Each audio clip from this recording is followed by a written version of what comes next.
What up, guys? Today, we are jumping into the PTS with the plasma pistol, and this is a solo absolute run. This is solo queue on the PTS, at least.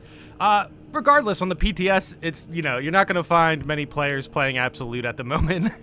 I think everyone jumped in, enjoyed the new operation, and then now we're all patiently waiting for the next patch notes to see what they decided to do with our feedback.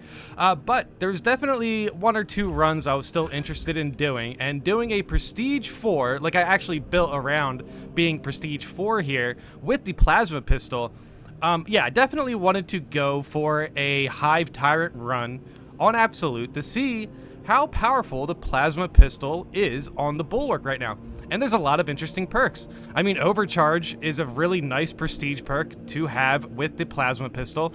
A powerful shot as well. So this is a Bulwark that actually has a fair amount of range damage.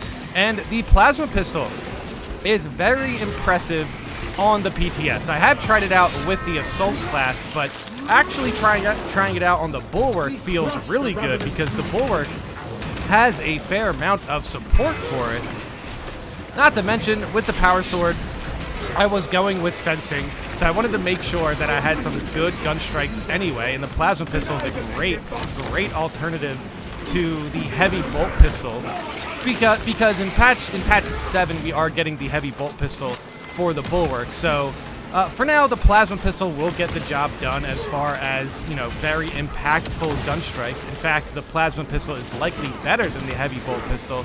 But still, I do enjoy the heavy bolt pistol as well.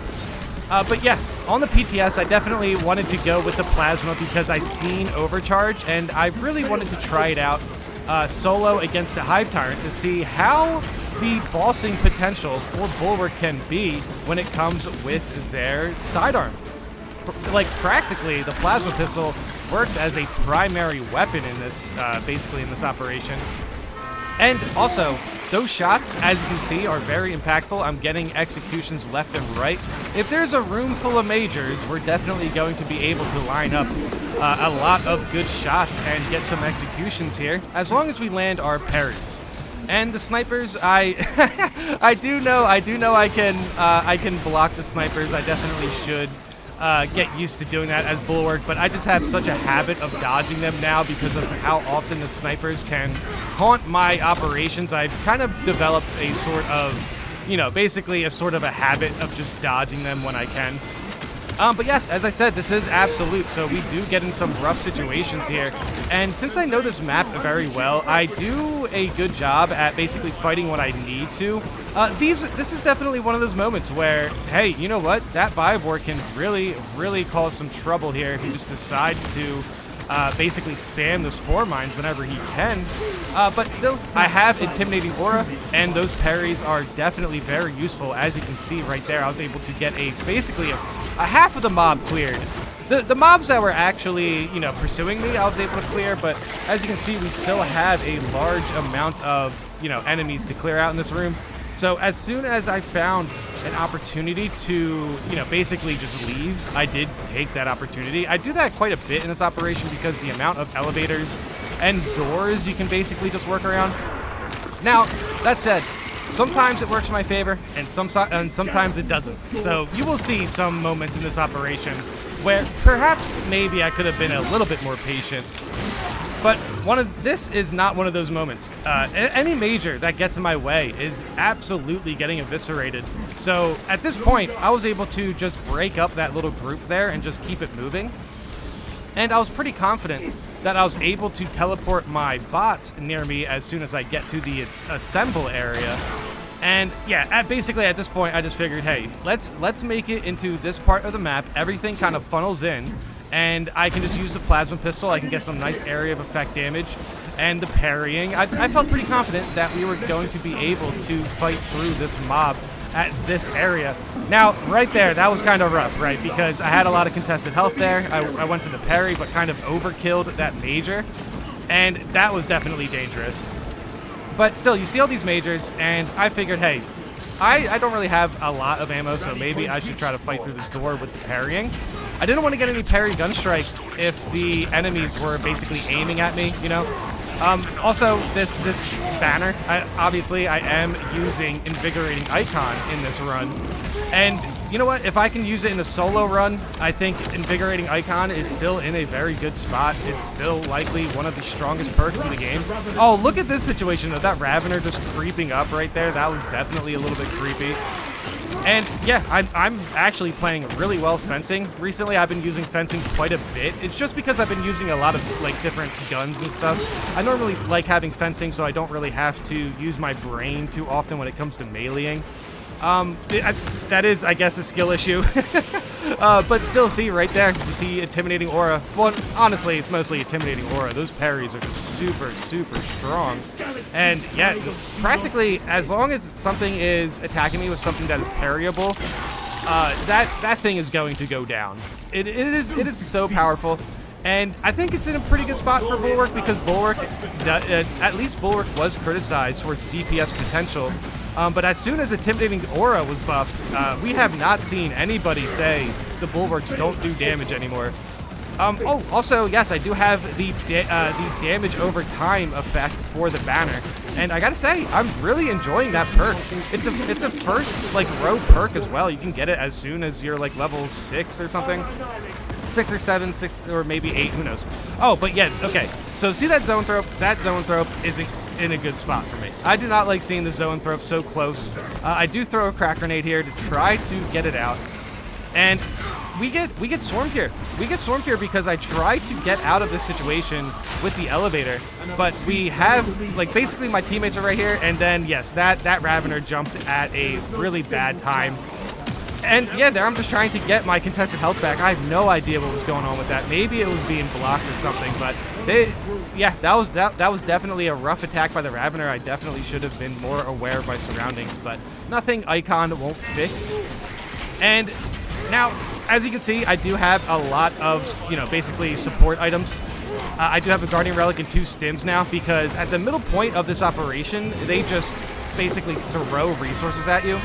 So if you ever want to play an operation that can kind of give you a little bit of a checkpoint or a break when it comes to solo runs, this is the operation I find to be like one of the most fun to do. This one and Obelisk, I think, are 2 operations that are actually very enjoyable solo because Obelisk, you get the healing with the Chalice, and it is kind of fun to, basically get through Obelisk alone with the Chalice, and I understand that's not everyone's cup of tea, but for me, it feels like a very unique experience, and not to mention you get a little bit of healing, so it really helped with the Assault class when I went for the solo Absolute Obelisk. That was a fun run. But with Bulwark here, you can see the Plasma Pistol is an excellent, excellent weapon. I gotta say, when patch 7 comes out, if this is the Plasma Pistol we see, it's gonna be very interesting how it shakes up the meta because genuinely, I feel like the Plasma Pistol is one of the best weapons in the game. Now, it's not gonna do anything too crazy. It's still, like, obviously, it still has a ammo capacity issue. But at least for Bulwark and the Assault class, it's a very, very usable weapon. I still think the Heavy Bolt Pistol is pretty good as well, as I was talking about earlier. It really just depends on how you feel about charging your attacks. But the Plasma Pistol is probably my favorite plasma weapon at the moment, and I just think it has a lot of impact. Also, check out this situation was not great. We had the Zoanthrope there, and I'm basically just trying my best to keep my armor up so I don't get hit by anything too scary from the Zoanthrope. But yeah, at this point, I figured, hey, you know what? There's no way this Zoanthrope's going to get around this corner quicker than I can get to the elevator. So I figured to go for this opportunity. I have 8 bullets. This is definitely the only time I was able to do that. And now you see the Spore Mines over there. There are Spore Mines in this hall. This is the death hallway. I do manage to drop a Melta. It is one of the better decisions I made this operation to just use a Melta in this room because that was definitely going to get a little bit scary. But still, I got to make sure I can clear out this room so I can move on, and, this room will definitely send a lot of mages at you. As you can see right there, that was a parry-perfect dodge for the Gunstrike. That is a big... Dude, these are big parries. These are very, very big parries. I'm basically trying my best to just hit Gunstrikes as quick as possible before the enemies are able to basically focus in on me. Because at the very least, the enemy that I do Gunstrike, definitely get stunned a little bit. Oh, and the clutch Spore Mine explosion there because of, you know, basically getting these executions really do a nice job at clearing out basically like gaunts, and Spore Mines will just explode as well. So it's pretty interesting. Not to mention this banner would have been a good decision also when it comes to the Spore Mines because of basically the extra damage coming from the aura of the banner, which is nice. Especially in this situation, it is just getting so much damage on these majors. And as soon as I get a gun strike on either of these majors, I'm pretty sure they are done. And you can see the executionable target right there, so I just went for it. There's another executionable target right here, so I also went for it. This entire operation, oh wow, camera situation. This entire operation, I was getting some nice parries, I was getting some nice gun strikes, and it felt really, really good. Now this is a 2v1. This is a 2v1 with lictors in a enclosed room. I wanted to bring them here so I can get some ammo. And yeah, I was feeling it. I was definitely very confident I could deal with these extremists without much issue. You see the Biobor in the back right there just hanging out. Hopefully, yeah, the door closes so I don't have to deal with the Spore Mines. But yeah, you can see these gun strikes working out. The plasma pistol getting some really nice damage, getting some really nice chip damage in there. The regular shots in the plasma pistol are okay if you think the enemy's about to die, but the charge attack is really the attack you should go for, and it goes super fast. Now, this is the moment we have been waiting for. This is the Hive Tyrant. This is a solo absolute Hive Tyrant. Well, solo queue. It's not true solo. You can't true solo on the PTS. As far as mods, I have been asked like once or twice if I was interested in putting mods in my game. I think I'm going to save that for kind of like the later half of the lifespan of the game. And I understand some people will meme and say, hey, we are in the later half of the lifespan of the game. But I mean like basically post Horde mode, definitely maybe way down the line after Horde mode. I would like to see the roadmap we have complete first, and then if they confirm a roadmap or not, or you know, a next roadmap or not, maybe then I will start to think about mods, something like that. But hey, you know what? I'm very excited for patch 7. The weapon reworks are going to be very interesting to see what they decide to do with them. And I know for a fact the plasma pistol is going to be one people are going to enjoy. Big parry, big gun strike, gets my health back, and I do get an armor back because of the non-lethal gun strike. You know, basically the Bulwark perk where you get non-lethal gun strikes, you can get an armor back. So it's really good. The Assault also has it. I would say it's one of those perks, if you're using a parrying weapon, you should have that perk when it comes to the higher difficulties. Now, in this fight, the mobs are the worst part about it, because the mobs can definitely layer attacks over you with the Hive Tyrant. Oh, there I was able to get a parry at the same time the Hive Tyrant, I think, went for the unblockable attack, and I believe I had iframes for it, but regardless, that may be the first unblockable parry I've ever seen. But yeah, that first phase wasn't too bad. Now I can just kind of mess around with grenades. Sometimes I just do this. I'll pick up a new grenade, just throw it, make sure that, you know, basically I can get some damage from it. And yes, you see the other grenades there. So I have one crack left. I figured, hey, you know what? Let's get 3, because what I'm looking for is basically just just use them instantly. That was like no damage, by the way. I should have saved those for the mobs. I will say, saving the grenades for the mobs in this fight is actually kind of preferred. Unless you have a scan crack grenade on the Hive Tyrant, the mobs can be such an issue. You're better off just trying to get them out as quick as possible. But in order to use your grenades for the mobs in this fight, you should definitely get really good at parrying and gun striking the Hive Tyrant. Also, perfect dodging works as well.